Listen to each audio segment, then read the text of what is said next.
السلام علیکم ورحمۃ اللہ وبرکاتہ۔ بسم اللہ الرحمن الرحیم۔ آج ہم پڑھیں گے حدیث نمبر 7، جس میں ہمارے نبی صلی اللہ علیہ وآلہ وسلم نے فرمایا لیس منا من لم یرحم صغیرنا ولم یعقر کبیرنا۔ وہ ہم میں سے نہیں جو ہمارے چھوٹوں پر رحم نہ کرے اور ہمارے بڑوں کا احترام نہ کرے۔ اس حدیث میں نبی اکرم صلی اللہ علیہ وسلم نے فرمایا لیس منا، وہ ہم میں سے نہیں، یعنی کہ وہ ہمارے طریقے پر نہیں، وہ میری سنت پر نہیں، وہ شخص میری امت سے نہیں جو ہمارے چھوٹوں پر رحم نہیں کرتا اور ہمارے بڑوں کا احترام نہیں کرتا۔ گویا کہ وہ نبی اکرم صلی اللہ علیہ وسلم کے سایہ شفقت سے محروم ہے۔ اس حدیث مبارکہ کے دو حصے ہیں۔ پہلا ہے کہ چھوٹوں پر رحم نہ کرے، اور دوسرا حصہ بڑوں کا احترام نہ کرے۔ رحم کرنا یہ اللہ رب العالمین کی عظیم صفات میں سے سب سے بڑی صفت ہے، اور اس صفت کو ہمیں بھی اپنانا چاہیے، کیونکہ انسان کو اللہ نے اشرف المخلوقات بنایا ہے۔ اسی لیے نبی اکرم صلی اللہ علیہ وسلم نے اس حدیث میں خاص طور پر اس صفت رحمت پر زور دیا ہے، اور رحم کے سب سے زیادہ حقدار ہمارے ہمیشہ چھوٹے ہوا کرتے ہیں، اور بالعموم بڑے عزت و تکریم کے حقدار ہوتے ہیں۔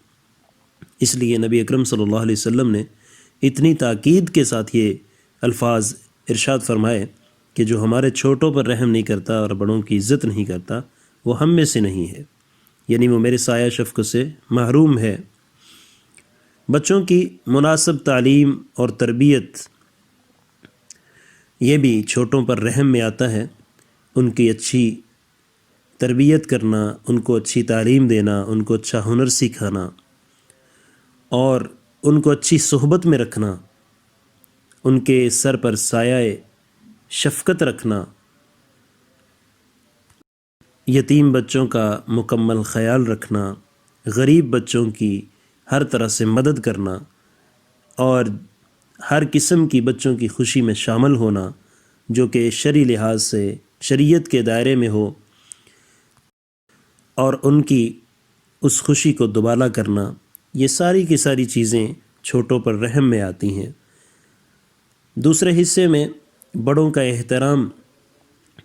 بڑوں کا احترام کس لحاظ سے کیا جا سکتا ہے؟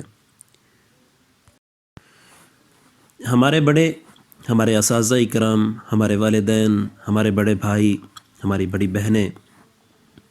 اور معاشرے کا ہر وہ فرد جو آپ سے بڑا ہے، وہ ہمارے بڑوں میں آتا ہے، اور ان کی عزت اور احترام ہر لحاظ سے کرنا ہم پہ واجب ہے۔ ان کو جگہ دینا، احترام سے بٹھانا، مہمان نوازی کرنا، اچھے سلوک سے پیش آنا، ان کا کہنا ماننا، ان کی کہی ہوئی باتوں پہ عمل کرنا، اور ہر کام اپنا شروع کرتے وقت ان سے مشاورت کرنا۔ اگر کوئی بوڑھے ہیں تو ان کے ساتھ اس طرح سے بھی رحم سے پیش آیا جا سکتا ہے کہ وہ ان سے چلا نہیں جاتا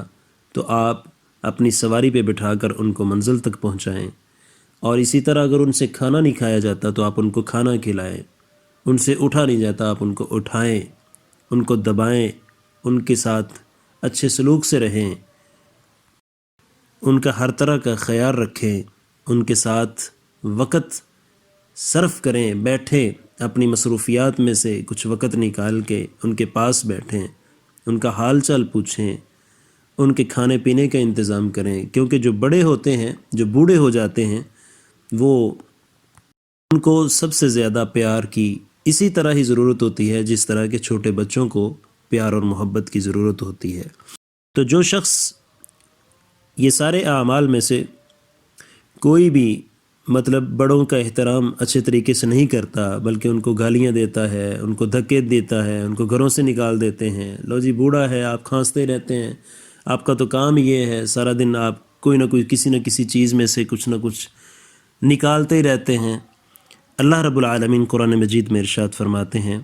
کہ جو آپ کے بوڑھے والدین ہیں وَلَا تَقُلْ لَهُمَا اف، ان کو اف بھی نہ کہو۔ اف صرف یہ چھوٹا سا لفظ ہے کہ ہم ان سے کوئی بھی ان کے بڑھاپے کے سبب کوئی غلطی ہو جاتی ہے، کوئی چیز گر کے ٹوٹ جاتی ہے، یا وہ بستر کے اوپر کچھ گرا بیٹھتے ہیں تو اف بھی نہ کہو، یا وہ کوئی حکم دیتے ہیں تو آپ دیکھتے ہیں کہ یہ جو کام ہے یہ اچھا نہیں ہے، آپ ان کو بڑے اچھے طریقے سے بتائیں، سمجھائیں۔ اگر وہ اس چیز کو نہیں بھی مانتے تو خاموشی کا مظاہرہ کریں، ان کے ساتھ بحث نہ کریں، تکرار نہ کریں، اور خاموشی سے وہاں سے چلے جائیں۔ جب ان کا غصہ ٹھنڈا ہو جائے پھر ان کے پاس آئیں، ان کو دبائیں، ان کے لیے فروٹ لے کے آئیں، ان کے لیے کوئی اچھی سی چیزیں لے کے آئیں جس سے وہ خوش ہو جائیں۔ تو یہ سارے اعمال ہمارے نبی اکرم صلی اللہ علیہ وآلہ وسلم نے ہمیں بتلائے ہیں، اور یہ سنت مبارکہ بھی ہے اور صحابہ کرام کی بھی سنت ہے، تو ہمیں اس پہ عمل کرنا ہے۔ تو یہ تھا آج کا ہمارا سبق، اس کو اچھے طریقے سے یاد کریں اور لکھ کے مجھے سینڈ کر دیں۔ السلام علیکم۔